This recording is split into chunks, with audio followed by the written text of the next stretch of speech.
Edu, por fin un partido ganado en casa.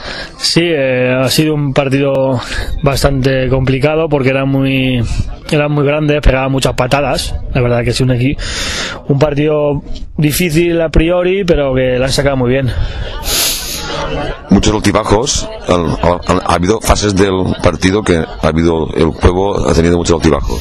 Sí, ha habido parte del partido yo supongo que se debía al frío, porque hacía un frío brutal, pues las chiquillas se enfriaban y se les notaba el cansancio. Aquellas pegaban mucho, presionaban mucho, corrían muchísimo, y sí ha habido un bajón de 5 minutitos que nos han metido 2 goles, pero luego se han sabido reponer. ¿Cómo has visto el debut de María? El debut de María muy bien, muy bien. Es una chiquita que viene de fútbol 7.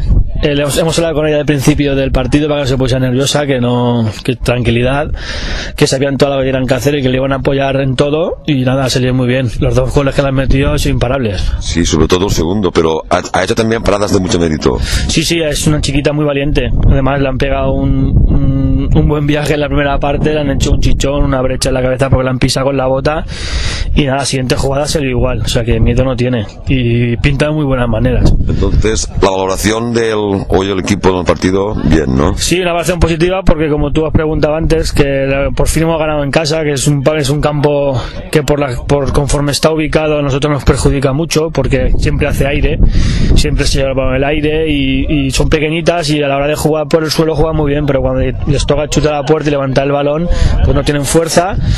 Pero bien, vamos de aquí, por fin hemos ganado en casa nuestros 3 primeros puntitos. Pues muy bien, ahora ya no hay partido oficial hasta el día 17 de enero, pues ya hay que felicitar a la gente en las Navidades. Sí, nada, desearles felices fiestas y nada, y decirles que el 17 volvemos a la liga, pero que tenemos 2 partidos amistosos, uno la semana que viene y otro el día 9, y nada, fuertes, y a ver si la segunda vuelta conseguimos estar ahí arriba, que yo creo que sí. Vale, pues gracias. De nada.